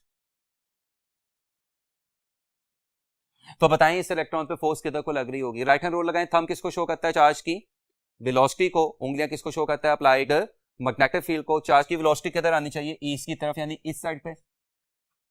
उंगलियां यानी मैग्नेटिक फील्ड किधर को जानी चाहिए, ऊपर की तरफ। रूल लगाएं, this is thumb, this is magnetic field. तो इस चार्ज पार्टिकल पे आपको फोर्स किधर को लगती दिखाई दे रही है, vector area of the palm, out of the white board. लेकिन मैंने आपको क्या बताया था कि अगर नेगेटिव चार्ज आ जाए, और इस केस में कौन सा चार्ज आया हुआ है, electron which is a negative charge, अगर नेगेटिव चार्ज आ जाए तो राइट हैंड रूल जो भी आंसर दे रहा होगा वो आंसर निकाल के आपको एक्चुअल आंसर निकालने के लिए इस पहले वाले आंसर का रिवर्स करना पड़ेगा। यानी यहाँ पे राइट हैंड रूल मुझे क्या आंसर दे रहा है कि मेरा आंसर क्या आना चाहिए था, आउट ऑफ द पेज या out of the white board. लेकिन एक्चुअली इलेक्ट्रॉन के लिए फोर्स अपनी डायरेक्शन क्या कर लेगी, रिवर्स कर लेगी। तो आपके एमसीक्यू का आंसर क्या होगा, into the page. Next MCQ देखिएगा, a solenoid has a strength of B inside it. If it is cut into two halves and same current is passed through any of the half, then the strength of B inside any half is. आपके पास एक solenoid था, से उसकी length क्या थी, 10 metre. मैं एक एग्जांपल ले रहा हूं, आई नो 10 मीटर का सोलेनॉइड बहुत लेंथी हो जाएगा, मैं एक एग्जांपल ले रहा हूं। आपके पास एक सोलेनॉइड था, से उसकी लेंथ क्या थी, 10 मीटर। आपने उसको दो हाफ्स में कट कर दिया, इसका मतलब हर हिस्से की लेंथ पहले के मुकाबले में हाफ होकर कितनी हो जाएगी, 5 मीटर। अब आपने क्या किया कि उनमें से कोई सा एक हाफ दोबारा ऑब्टेन किया और उसमें से क्या पास करवाया, करंट पास करवाया। अब बताएं उस हाफ के अंदर मैग्नेटिक फील्ड की वैल्यू क्या होगी। याद रखिएगा, और आपने पढ़ा भी हुआ है कि सोलेनॉइड के लिए इनसाइड मैग्नेटिक फील्ड का फॉर्मूला क्या होता है, mu not Ni over Ni, और इसमें स्मॉल n क्या होता है, number of turns per unit length. Solenoid को कट करने से इसमें कोई शक नहीं है कि सोलेनॉइड की लेंथ कम हो रही है, लेकिन उसकी नंबर ऑफ टर्न्स भी क्या हो रही होंगी, कम हो रही होंगी। और उसका क्या मतलब है, जब आप सोलेनॉइड को कट करते हैं तो कट करने से सोलेनॉइड के लिए number of turns per unit length यानी स्मॉल n का फैक्टर तब्दील नहीं होता। इसका मतलब आप सोलेनॉइड को दो हिस्सों में कट करें, तीन हिस्सों में कट करें, दो इक्वल हिस्सों में कट करें, दो अनइक्वल हिस्सों में कट करें, चार इक्वल हिस्सों में कट करें, चार अनइक्वल हिस्सों में कट करें, पूरी बात की समरी यही है कि कटिंग से सोलेनॉइड का मैग्नेटिज्म या उसके किसी भी हाफ का मैग्नेटिज्म डिस्टर्ब नहीं होता, और वो वही रहेगा जो कटिंग से पहले ओरिजिनल सोलेनॉइड का था। आपके इस एमसीक्यू का आंसर क्या होगा, बीटा यानी बी। चूंकि कट करने से number of turns per unit length disturb नहीं होती। लेकिन याद रखिएगा, सोलेनॉइड को एक्सपैंड करने से और सोलेनॉइड को कंप्रेस करने से मैग्नेटिज्म डिस्टर्ब होता है। मसलन अगर आप सोलेनॉइड को एक्सपैंड कर रहे हैं जिससे उसकी नंबर ऑफ टर्न्स तो वही हैं, लेकिन लेंथ में क्या हो रहा है, इजाफा हो रहा है, तो मैग्नेटिज्म यानी मैग्नेटिक फील्ड कम होनी शुरू हो जाएगी। और अगर आप सोलेनॉइड को कंप्रेस कर रहे हैं कि जिससे उसकी नंबर ऑफ टर्न्स तो वही हैं, लेकिन सोलेनॉइड की लेंथ क्या हो रही है, कम हो रही है, तो इससे उसकी मैग्नेटिक फील्ड में इजाफा होना शुरू हो जाएगा। क्योंकि magnetic field number of turns के क्या होती है, डायरेक्टली प्रोपोर्शनल, और सोलेनॉइड की लेंथ के क्या होती है, इनवर्सली प्रोपोर्शनल। में एक दफा फिर रिपीट करता चलूं, कट करने से सोलेनॉइड का मैग्नेटिज्म डिस्टर्ब नहीं होता, एक्सपैंड या कंप्रेस करने से सोलेनॉइड का मैग्नेटिज्म डिस्टर्ब होता है। अगर एक्सपेंशन ऐसे हो रही है कि नंबर ऑफ टर्न्स वही हैं और लेंथ बढ़ रही है, तो सोलेनॉइड की मैग्नेटिक फील्ड कम हो जाएगी। और अगर कंप्रेशन ऐसे हो रही है कि नंबर ऑफ टर्न्स वही हैं और सोलेनॉइड की लेंथ कंप्रेस करने की वजह से कम हो रही है, तो मैग्नेटिक फील्ड बढ़ जाएगी, स्ट्रांग हो जाएगी। नेक्स्ट एमसीक्यू देखिएगा, a helium atom is projected perpendicular to the B in a region. Force on this atom will become half of maximum if the angle of projection is. इस MCQ में सबसे अहम word कौन सा है? Atom. ये सबसे अहम क्यों है कि आपको पता है atom on the whole neutral होते हैं. इसका क्या मतलब है कि एक एटम पे चार्ज जीरो होगा. मैग्नेटिक फोर्स का फॉर्मूला क्या होता है? Q V B sine theta. सब कुछ हो, वेलोसिटी हो, मैग्नेटिज्म हो, एंगल हो, सब कुछ हो, लेकिन अगर एटम है तो इसका मतलब उसका चार्ज क्या होगा? जीरो. या उस पर चार्ज क्या होगा? जीरो. तो जब एटम पे चार्ज क्या होगा? जीरो होगा, तो उस पर बाहर से कोई मैग्नेटिक फोर्स नहीं लग रही होगी. तो जब मैग्नेटिक फोर्स लग ही नहीं रही, जब मैग्नेटिक फोर्स है ही क्या? जीरो. तो याद रखिएगा, जीरो को हाफ करना, डबल करना, ट्रिपल करना ये पॉसिबल नहीं है. आपके इस एमसीक्यू का आंसर क्या होगा? डेल्टा, यानी नॉट पॉसिबल. आगे चलते हैं. आज का जो लास्ट हमारा टॉपिक है वो हम लोगों ने देखना है, वो है चार्ज टू मास रेशियो. आप इसमें एमसीक्यू का पहला ही रिजल्ट सुन लें. चार्ज टू मास रेशियो को स्पेसिफिक चार्ज भी कहा जाता है, यानी E बाय एम को या Q बाय एम को, जिसमें Q या E क्या है? चार्ज, और M क्या है? मास. चार्ज टू मास रेशियो भी कहा जाता है और स्पेसिफिक चार्ज भी कहा जाता है. चार्ज टू मास रेशियो किसने मेजर की थी? सबसे पहले जे थॉमसन ने 1897 में. फर्स्ट करें कि आपके पास है ये एक इलेक्ट्रॉन है, ऑफ कोर्स कि जिस पे चार्ज क्या होगा? माइनस ही, और जिसकी मास क्या होगी? एम. फर्स्ट करें आपके पास ये एक इलेक्ट्रॉन है जो इस मैग्नेटिक फील्ड में जो किधर को अप्लाई हुई हुई है? Into the white board. कैसे मूव कर रहा है? राइट साइड पे. तो पे असूलन अगर राइट हैंड रूल लगाऊं तो इस इलेक्ट्रॉन पे किधर को फोर्स लगनी चाहिए थी? ऊपर की तरफ. लेकिन चूंकि इलेक्ट्रॉन है लिहाजा फोर्स अपनी डायरेक्शन रिवर्स करेगी, तो टेक्निकली स्पीकिंग फोर्स ऊपर नहीं लगेगी, नीचे की तरफ लगेगी. नतीजतन ये इलेक्ट्रॉन इस मैग्नेटिक फील्ड में एक क्लॉकवाइज सर्कुलर पाथ में मूव करना शुरू कर देगा under the influence of this centripetal force which is acting towards the center of the circle. Now याद रखिएगा, centripetal force is actually magnetic force. Now centripetal force का फॉर्मूला क्या होता है? mv square over r. magnetic force का formula क्या होता है? evb या qvb. यहां से एक v और एक v कैंसिल हो जाएगा, तो this comes out to be charge to mass ratio. अब जाहिर लगता है कि यहाँ पे हमारा काम खत्म हो गया, चार्ज टू मास रेशियो ही हमने फाइंड करनी थी. लेकिन याद रखिएगा, b हमारी अप्लाई की हुई मैग्नेटिक फील्ड है, ये तो चले हमें पता होगी कि हमने कितनी मैग्नेटिक फील्ड अप्लाई की हुई है, इसमें तो कोई मसला ही नहीं. v क्या है? चार्ज पार्टिकल की वेलोसिटी. अब एक सवाल ये पैदा होता है कि एक इलेक्ट्रॉन जो हमें हाली आंख से दिखाई देता ही नहीं है, हम उसकी वेलोसिटी फाइंड कैसे करेंगे? और दूसरा क्या है? उस इलेक्ट्रॉन के सर्कुलर पाथ का रेडियस. यानी दूसरा क्या है? इस इलेक्ट्रॉन के सर्कुलर पाथ का रेडियस. अब फिर वही बात है, एक इलेक्ट्रॉन जो हमें दिखाई नहीं दे रहा, हम उसकी वेलोसिटी कैसे फाइंड करेंगे और हम उसके सर्कुलर पाथ का रेडियस कैसे फाइंड करेंगे? तो इस फॉर्मूला में v और r यानी orbiter velocity of electron and orbiter radius of electron both are unknown. और जब तक ये नहीं फाइंड होंगे, चार्ज टू मास रेशियो भी फाइंड नहीं होगी. तो इसके लिए सबसे पहले आर को कैलकुलेट करने के लिए हम क्या करते हैं कि एक ग्लास ट्यूब यूज करते हैं जिसका नाम है टेल्ट्रॉन. टेल्ट्रॉन. टेल्ट्रॉन दो अल्फाज का कॉम्बिनेशन है, टेली साइक्लोट्रॉन. टेली का मतलब दिखाना, टेलीवाइज करना, आपके सामने पेश करना. और साइक्लोट्रॉन का मतलब क्या होता है? एक ऐसा चार्ज पार्टिकल जो सर्कुलर पाथ में मूव कर रहा हो. तो टेल्ट्रॉन ट्यूब एक ऐसी ट्यूब होती है जो आपको सर्कुलर पाथ में मूव करते हुए चार्ज पार्टिकल को दिखाती है. लेकिन अभी मैंने आपके साथ ये डिस्कस किया कि इलेक्ट्रॉन तो देखा भी नहीं जा सकता, या मुझे कहना चाहिए कि अभी तक देखा भी नहीं गया. तो फिर ये ट्यूब हमें इलेक्ट्रॉन दिखाएगी, इसका आंसर है नहीं. ये इलेक्ट्रॉन के सर्कुलर पाथ को विजिबल करके दिखाएगी, यानी ये सर्कुलर पाथ को विजिबल कर देगी जिसमें इलेक्ट्रॉन ऑर्बिट कर रहा होगा. और इसके लिए हमने इस ट्यूब को क्या किया होता है? लो प्रेशर पे हाइड्रोजन गैस से फिल किया होता है. ट्यूब के अंदर एक कैथोड लगा होता है जिसको एक वी वोल्टेज अप्लाई किया जाता है.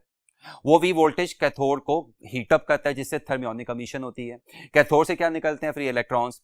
वो जो ही ट्यूब में एंटर होते हैं उन पे क्या अप्लाई हुई होती है? एक परपेंडिकुलर मैग्नेटिक फील्ड जो उन इलेक्ट्रॉन्स को क्या करना शुरू कर देती है? सर्कुलर पाथ में घुमाना शुरू कर देती है. इलेक्ट्रॉन ट्यूब के अंदर सर्कुलर पाथ में मूव करते हुए गैस के एटम से लगातार क्या कर रहे होते हैं? कोलाइड कर रहे होते हैं, उनको क्या करते जा रहे होते हैं? एक्साइट करते जा रहे होते हैं. और जब गैस के एटम्स थोड़ी देर बाद क्या होते हैं? डी एक्साइट होते हैं, तो अपने में से क्या करते हैं? एक मखसूस कलर की लाइट निकालते हैं जिससे इलेक्ट्रॉन्स का ट्यूब के अंदर सर्कुलर पाथ विजिबल हो जाता है. और जो ही वो सर्कुलर पाथ विजिबल हो जाता है, वहां से आप बड़ी आसानी से सर्कल का डायमीटर और डायमीटर को 2 पे डिवाइड करके सर्कल का रेडियस निकाल सकते हैं. तो आर का मसला तो हल हुआ.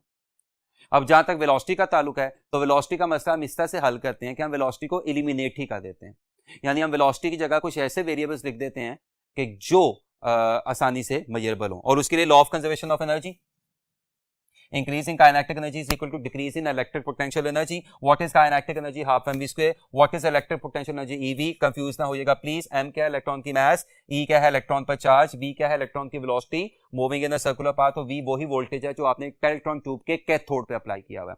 यहां से अगर मैं वेलोसिटी की वैल्यू निकालूं तो this comes out to be this, और जब मैं इस वैल्यू को यहां पर प्लेस करूंगा तो चार्ज टू मास रेशियो का फाइनल फॉर्मूला आ जाएगा। ये मैं फिर बता रहा हूं, v क्या है ट्यूब के इलेक्ट्रॉन ट्यूब के कैथोड पे अप्लाई किया हुआ वोल्टेज, p क्या है अप्लाइड मैग्नेटिक फील्ड, और आप हम पहले फाइंड कर चुके हैं। इस फॉर्मूला से आप इलेक्ट्रॉन की चार्ज टू मास रेशियो बड़ी आसानी से निकाल सकते हैं, which comes out to be 1.75 × 10⁻11 coulomb per kilogram. और इसमें याद रखिएगा इलेक्ट्रॉन के लिए charge to mass ratio proton से ज्यादा होती है, जबकि प्रोटॉन की charge to mass ratio alpha से ज्यादा होती है। कॉमन सेंस है, इलेक्ट्रॉन और प्रोटॉन पे चार्ज क्या है, सेम है, लेकिन इलेक्ट्रॉन की मास कम है, प्रोटॉन की मास ज्यादा है। इसका क्या मतलब होगा कि प्रोटॉन के लिए चार्ज टू मास रेशियो कम हो जाएगी। मैं फिर बोल रहा हूं, इलेक्ट्रॉन के लिए charge to mass ratio proton से ज्यादा होती है, प्रोटॉन के लिए चार्ज टू मास रेशियो या जिसको स्पेसिफिक चार्ज कहा जाता है अल्फा से ज्यादा होता है, और अल्फा के लिए charge to mass ratio neutron से ज्यादा होती है। इनफैक्ट न्यूट्रॉन के लिए चार्ज टू मास रेशियो 0 होती है, क्योंकि न्यूट्रॉन पे कोई चार्ज एग्जिस्ट नहीं कर रहा होता। अब यहां पे एमसीक्यू के बहुत सारे रिजल्ट बन सकते हैं। मसलन अगर P1 और P2 इक्वल हो जाएं, यानी दो चार्ज पार्टिकल एक ही मैग्नेटिक फील्ड में परपेंडिकुलरली एंटर हो रहे हैं विद सेम मोमेंटम, तो उनके सर्कुलर पाथ की जो रेडियाइज की जो रेशियो होगी वो किसके बराबर होगी, R1/R2 इक्वल्स Q2/Q1। ये निकाला था, मसला नहीं। अभी हमने किया E/m या Q/m इक्वल्स V/dr। यहां से अगर मैं R की वैल्यू निकालूं तो R किसके बराबर होगा, mv/eb या QB, और mv होता है momentum. MCQ with in MCQ. मैंने क्या बताया कि अगर दो चार्ज पार्टिकल एक ही मैग्नेटिक फील्ड में परपेंडिकुलरली एक ही मोमेंटम के साथ एंटर हो रहे हैं तो P1 इक्वल्स P2 का क्या मतलब है, P कांस्टेंट। दोनों पे मैग्नेटिक फील्ड सेम लग रही है तो B कांस्टेंट, तो इसका क्या मतलब है, R is directly proportional to Q, R is inversely proportional to Q। तो R is inversely proportional to Q का क्या मतलब है, R1/R2 इक्वल्स Q2/Q1। आगे अगर वही दो चार्ज पार्टिकल एक ही मैग्नेटिक फील्ड में एक ही वेलोसिटी के साथ एंटर हो रहे हो तो अब जाहिर सी बात है कि V क्या हो गया कांस्टेंट और B क्या हो गया कांस्टेंट, तो अब इसका क्या मतलब होगा, R is directly proportional to m/Q। और यहां से जब मैं रेशियो निकालूंगा तो क्या निकलेगी, R1/R2 इक्वल्स m1Q2/m2Q1। अब अगर वही दो चार्ज पार्टिकल उसी मैग्नेटिक फील्ड में परपेंडिकुलरली एंटर हो रहे हैं सच दैट कि उनको एक ही वोल्टेज के क्रॉस क्या करवाया गया है, एक्सेलरेट करवाया गया, तो अभी हमने पढ़ा कि E/m किसके बराबर होता है, 2v/b² r²। ये क्या शो कर रहा है, r² is proportional to m/e या m/q, या r is directly proportional to √m/q। तो अब रेशियो क्या बन जाएगी, R1/R2 इक्वल √m1Q2/m2Q1। तो सेम मोमेंटम पे R1/R2 equals Q2/Q1, same velocity पे R1/R2 equals m1Q2/m2Q1, same voltage पे R1/R2 इक्वल्स √m1Q2/m2Q1। और अगर वही दो चार्ज पार्टिकल हो, आप देखें एमसीक्यू के रिजल्ट बनते जा रहे हैं, अगर वही दो चार्ज पार्टिकल हो वो एक ही मैग्नेटिक फील्ड में परपेंडिकुलरली सेम काइनेटिक एनर्जी के साथ एंटर हो रहे हो तो R1/R2 इक्वल्स Q2/Q1 √m1/m2। ये निकालना भी कोई इतना मसला नहीं है, आप सिंपली इस फॉर्मूला में काइनेटिक एनर्जी की वैल्यू रिप्लेस कर दें जो किसके बराबर होती है, QV। तो यहां से अगर मैं V निकालूं तो V किसके बराबर आ जाएगा, काइनेटिक एनर्जी ओवर Q। और जब आप ये वैल्यू यहां पर रिप्लेस करेंगे तो ये रिलेशन निकालना आपके लिए कोई मसला नहीं है। तो आप अंदाजा लगा सकते हैं कि इससे कितने किस्म के एमसीक्यूज बड़ी आसानी से बन सकते हैं। नेक्स्ट जो बात हम लोगों ने डिस्कस करनी है वो है velocity selector. No velocity selector को डिस्कस करने के लिए ये सिचुएशन गौर से देखें। मेरे पास एक एरिया था, एक रीजन था कि जहां पे इलेक्ट्रिक फील्ड भी अप्लाई हुई थी और मैग्नेटिक फील्ड भी अप्लाई हुई थी। इलेक्ट्रिक फील्ड अप्लाई हुई है नीचे से ऊपर, anode cathode, electric lines of force are always from positive to negative charge. और मैग्नेटिक फील्ड किधर को अप्लाई हुई है, बाहर की तरफ। रिमेंबर ये जो ब्लैक लाइंस हैं ये किसको शो कर रही हैं, नीचे से ऊपर की तरफ जो लाइंस हैं ये किसको शो कर रही हैं, इलेक्ट्रिक लाइंस ऑफ फोर्स को, और ये जो डॉट लगा हुआ है किसको शो कर रहा है, मैग्नेटिक फील्ड को, जो किधर को है, बाहर की तरफ है। अब आप देख सकते हैं कि वेलोसिटी सिलेक्टर में पहली बात आपको क्या दिखाई दे रही है कि ई और बी एक दूसरे के परपेंडिकुलर होती हैं, यानी इलेक्ट्रिक फील्ड और मैग्नेटिक फील्ड दोनों होती हैं लेकिन दोनों एक दूसरे के परपेंडिकुलर होती हैं। अब इस रीजन में एक पॉजिटिव चार्ज पार्टिकल आपको v वेलोसिटी के साथ एंटर होता दिखाई दे रहा है, तो इस पॉजिटिव चार्ज पार्टिकल पे इलेक्ट्रिक फोर्स किधर को लगेगी, पॉजिटिव से नेगेटिव यानी नीचे से ऊपर,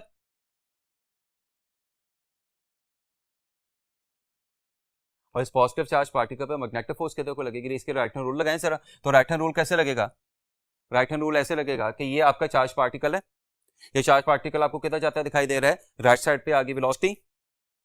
अब मैग्नेटिक फील्ड किधर को लगी हुई है, बाहर की तरफ, तो ये आ गई मैग्नेटिक फील्ड, तो आपका हथेली का यानी पाम का वेक्टर एरिया आपको किधर रुख करता दिखाई दे रहा है, नीचे की तरफ, तो मैग्नेटिक फोर्स इस पे किधर को लग रही होगी, नीचे की तरफ। तो वेलोसिटी सिलेक्टर की दूसरी कंडीशन आ गई कि इलेक्ट्रिक और मैग्नेटिक फोर्सेस एक दूसरे की इक्वल एंड ऑपोजिट होती हैं, लिहाजा ये दोनों फोर्सेस एक दूसरे को क्या करेंगी, कैंसिल करेंगी, और एक चार्ज पार्टिकल इस रीजन में से अनडेविएटेड पास कर जाएगा। This is velocity selector. Now electric force और magnetic force equal and opposite है, अगर मैं सिर्फ मैग्नीट्यूड लूं तो फिर क्या रिजल्ट आ जाएगा, F E equals F P, और एफ ई क्या होता है क्यू ई, एफ बी क्या होता है क्यू वी बी, क्या और क्या कैंसिल हो जाएगा। This is the velocity of the charge particle which has passed through the velocity selector undeviated.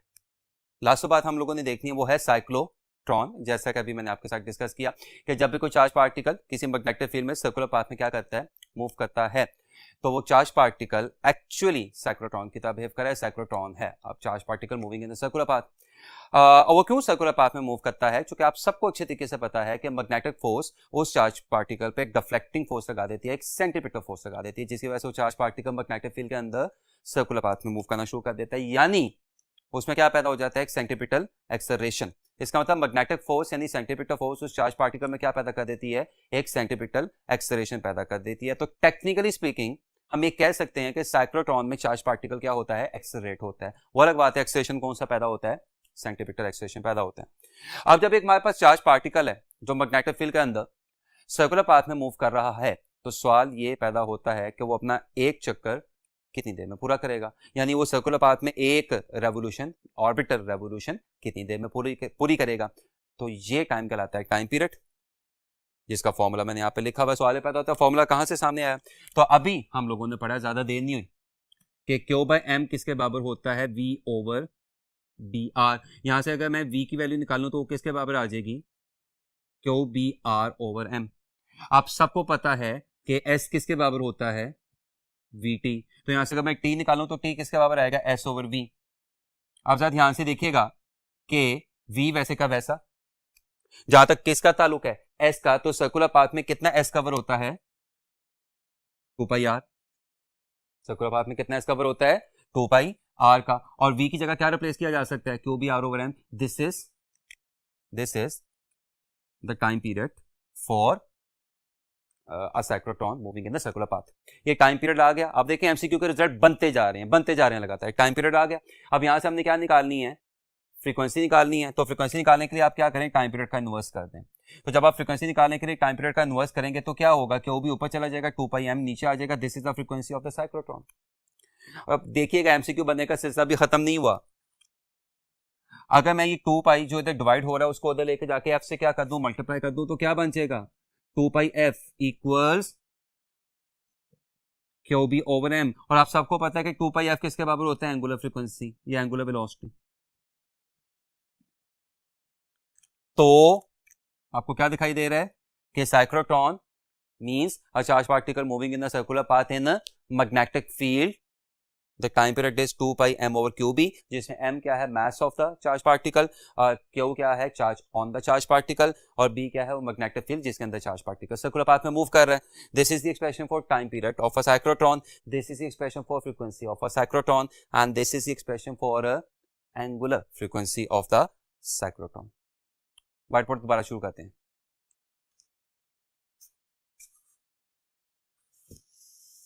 जैसा कि मैंने आपको कहा था कि हम अपना काम कुछ पास्ट पेपर्स के क्वेश्चन से वाइंड अप करेंगे। सो आइए कुछ ऐसे एमसीक्यूज देखते हैं जो पास्ट पेपर्स में पूछे जा चुके हुए हैं, पास्ट एंट्री टेस्ट के पेपर्स में पूछे जा चुके हुए हैं। इस हिस्से में सबसे पहला क्वेश्चन, अगेन पास्ट पेपर्स में आसान क्वेश्चन भी आते हैं और मुश्किल क्वेश्चन भी आते हैं, तो ये यहाँ से काफी आसान क्वेश्चन बन गया। The unit of magnetic flux density is Tesla. Tesla जब पूरा लिखा जाएगा तो स्मॉल लेटर्स में, और जब टेस्ला का पहला लेटर लिखा जाएगा तो चूंकि it is after the name of a scientist Nikolai Tesla, तो कैपिटल टी लिखा जाएगा। It can also be written as, now आप सबको पता है कि B बराबर होता है F/IL sin थीटा।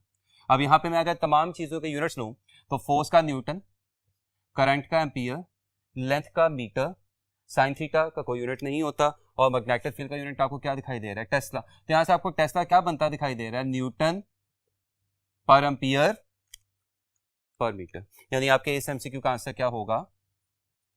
डेल्टा, यानी न्यूटन पर एम्पियर पर मीटर।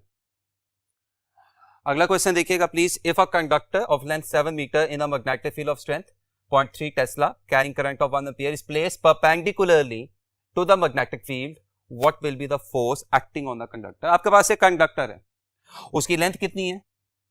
7 मीटर। वो एक मैग्नेटिक फील्ड में पड़ा हुआ है जिसकी स्ट्रेंथ क्या है? 0.3 टेस्ला, और इसमें से करंट कितना पास कर रहा है? 1 एम्पियर का, और वो मैग्नेटिक फील्ड के कैसे पड़ा हुआ है? परपेंडिकुलरली। आपने उस कंडक्टर पे लगने वाली फोर्स निकालनी है। Force on a current carrying conductor placed in a uniform magnetic field is F equals ILB sin theta. Now current हमारे पास कितना है? 1 एम्पियर। लेंथ हमारे पास कितनी है? 7। मैग्नेटिक फील्ड कितनी है? 0.3, इसको लिखा जा सकता है 3/10, और परपेंडिकुलरली का मतलब है एंगल क्या हो जाएगा? 90। Now sin 90 is 1, 7 into 3 is 21/10, और 21/10 comes out to be 2.1 Newton. आपके इस एमसीक्यू का आंसर क्या होगा?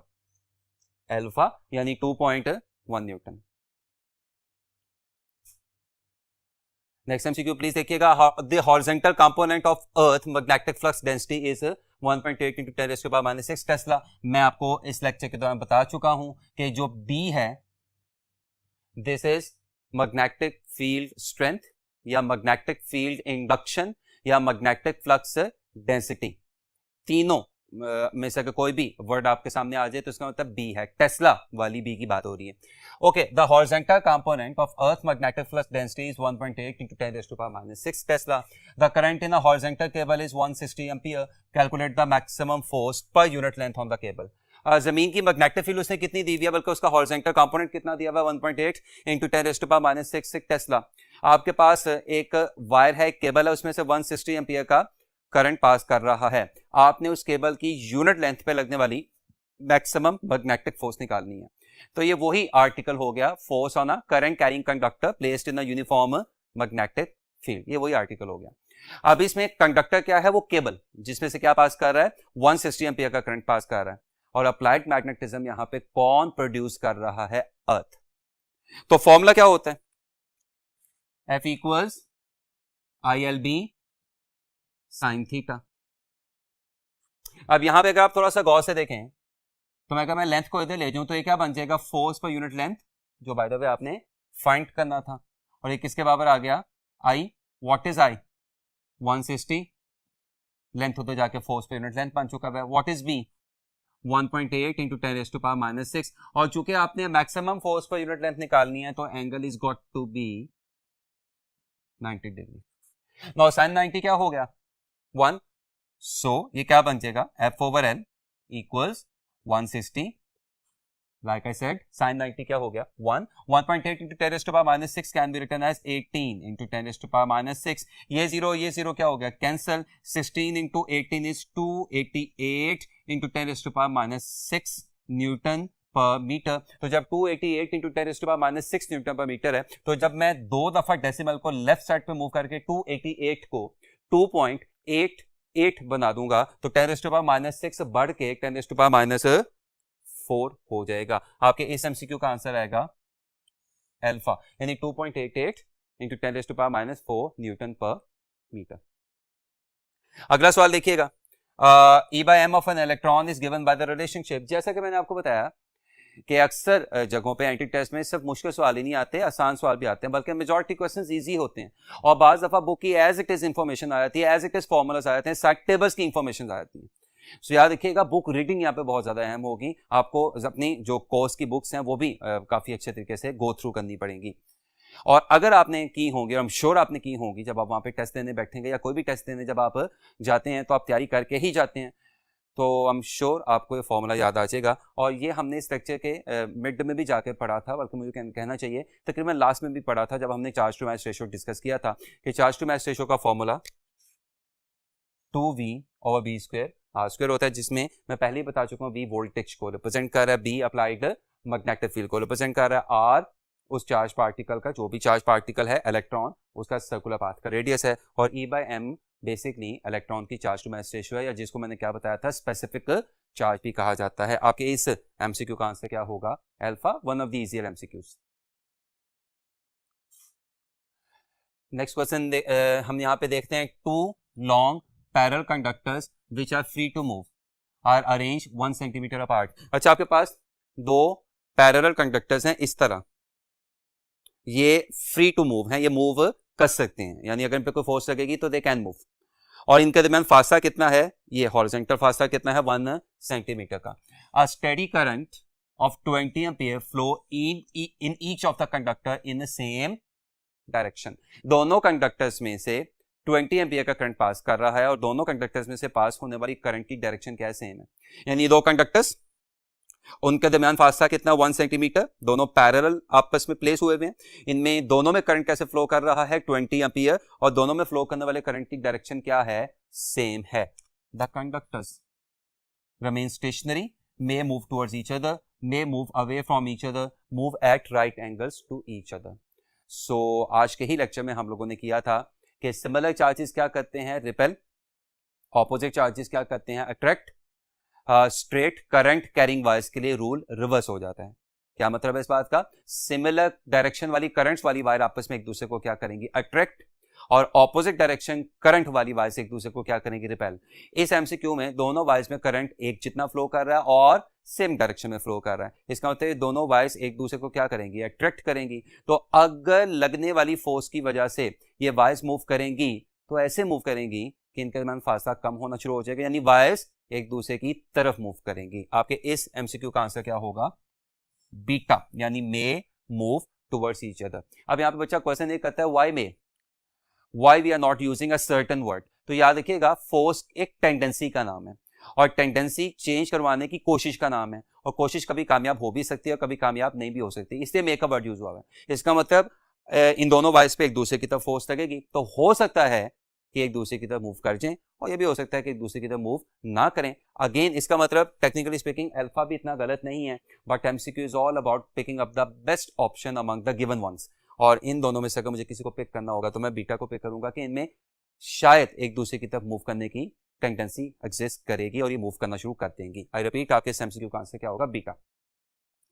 नेक्स्ट क्वेश्चन देखिएगा, are neutron having a mass equal to that of proton 1.6 into 10 raised to power minus 27 kilogram is moving in a magnetic field of intensity 1.2 into 10 raised to power minus 3 Tesla with a speed of 2 into 10 raised to power 7 meter per second. What is the maximum force experienced by the neutron?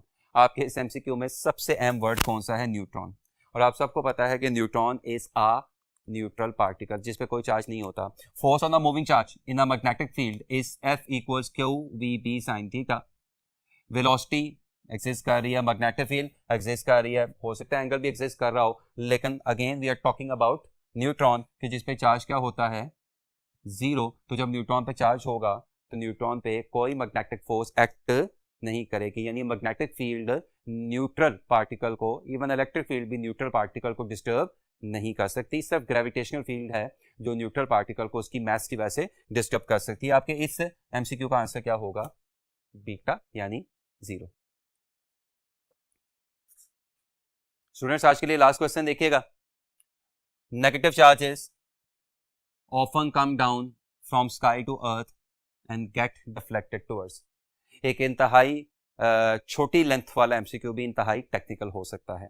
अब इसमें सबसे पहले तो हमें directions के arrows को थोड़ा सा समझना पड़ेगा। जरा ध्यान से मेरी बात सुनते जाइएगा। फर्स्ट करें कि ये जिस तरफ को मैं अपने हाथ का इशारा कर रहा हूं ये है वेस्ट, तो अगर ये साइड वेस्ट है तो ये साइड क्या हो जाएगी, ईस्ट।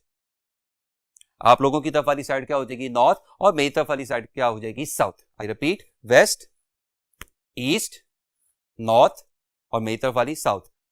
तो फिर ये क्या होगा, वर्टिकली अपवर्ड, और ये क्या होगा, वर्टिकली डाउनवर्ड। इसका मतलब 6 साइड्स का ध्यान रखना पड़ना है हमें।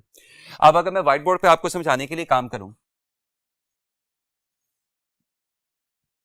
वेस्ट, ईस्ट, नॉर्थ, साउथ, तो अगर ये क्या है वेस्ट और ये क्या है ईस्ट और ये क्या है नॉर्थ और ये क्या है साउथ, तो वर्टिकली अपवर्ड होगा, वर्टिकली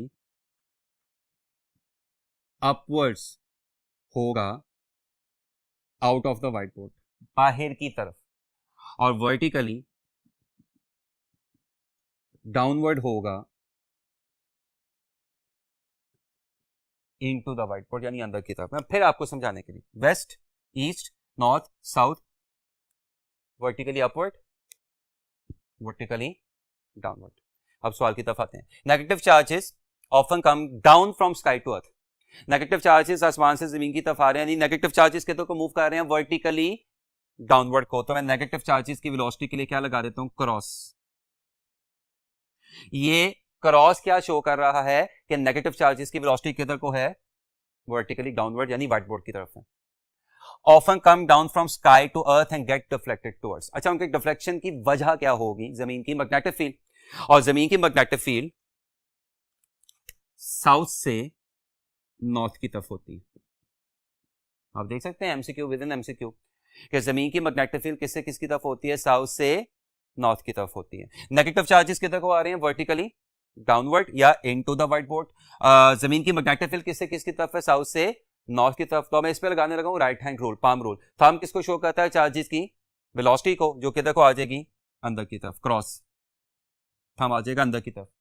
फिंगर्स राइट हैंड की किसको शो करती हैं, अप्लाइड मैग्नेटिक फील्ड को, तो वो किधर को जाएंगी, नॉर्थ की तरफ। तो ये आ गया थंब व्हाइट बोर्ड की तरफ, और ये आ गया नॉर्थ की तरफ जाने वाली फिंगर्स मैग्नेटिक फील्ड। तो आप देख सकते हैं कि जो पाम है उसका वेक्टर एरिया आपको किस तरफ को रुख करता दिखाई दे रहा है, ईस्ट की तरफ। तो इन चार्जेस पे मैग्नेटिक फोर्स लगनी किधर चाहिए, ईस्ट की तरफ। बट ये कौन से चार्जेस हैं, नेगेटिव चार्जेस हैं। इसका मतलब मैंने आपको बताया था कि जब नेगेटिव चार्जेस आ जाए तो क्या होता है, रूल एज इट इज लगता है, लेकिन रूल लगाने के बाद जो आंसर आता है, एक्चुअल आंसर निकालने के लिए आपको उस पहले वाले आंसर को रिवर्स करना पड़ता है। तो मेरा राइट हैंड रूल मुझे यहाँ पे क्या आंसर दे रहा है कि आंसर क्या आना चाहिए था, ईस्ट, लेकिन नेगेटिव चार्जेस की वजह से आपके इस एमसीक्यू का आंसर क्या आएगा, बीटा, यानी वेस्ट। सो इस एमसीक्यू में एक और एमसीक्यू हमें पता चला कि अगर इसी एमसीक्यू में ईस्ट की जगह, अगर इसी एमसीक्यू में नेगेटिव चार्जेस की जगह पॉजिटिव चार्जेस होते हैं, मैं फिर बोल रहा हूं, अगर इसी एमसीक्यू में नेगेटिव चार्जेस की जगह पॉजिटिव चार्जेस होते तो आपके इसी एमसीक्यू का आंसर वेस्ट की बजाय क्या हो जाना था, ईस्ट। तो आप देख सकते हैं एक एमसीक्यू से 2-3 एमसीक्यू आपको पता चल रहे हैं। ओरिजिनल एमसीक्यू कि जिसमें नेगेटिव चार्जेस ऊपर से नीचे आते हुए किस तरफ को डिफ्लेक्ट होते दिखाई दे रहे हैं, वेस्ट की तरफ। दूसरा एमसीक्यू आपको क्या पता चला कि जमीन की मैग्नेटिक फील्ड किससे किसकी तरफ होती है, साउथ से नॉर्थ की तरफ। और तीसरा एमसीक्यू आपको क्या पता चला कि अगर इस एमसीक्यू में, इस क्वेश्चन में नेगेटिव चार्जेस की बजाय पॉजिटिव चार्जेस आ जाएं तो फिर आपके इस एमसीक्यू का आंसर वेस्ट की बजाय क्या हो जाएगा, ईस्ट। और अगर मैं यहाँ पे एक आखिरी एमसीक्यू बना दूं कि अगर न्यूट्रल पार्टिकल जमीन के एटमॉस्फेयर में या जमीन की मैग्नेटिक फील्ड में एंटर हो रहे हों तो फिर उन पर कोई फोर्स नहीं लगेगी, वो फिर वर्टिकली डाउनवर्ड ही मूव करते रहेंगे अनडिफ्लेक्टेड, उन पे किसी किस्म की कोई डेविएशन नहीं आएगी। होपफुली आज का लेक्चर आपको एमसीक्यू समेत बहुत अच्छे तरीके से समझ आ गया होगा, जितने भी मैंने एमसीक्यूज यहाँ पे डिस्कस किए हैं, जितने भी आर्टिकल्स मैंने यहाँ पे डिस्कस किए हैं। अपना बहुत ज़्यादा ख्याल रखिएगा। अल्लाह हाफिज़।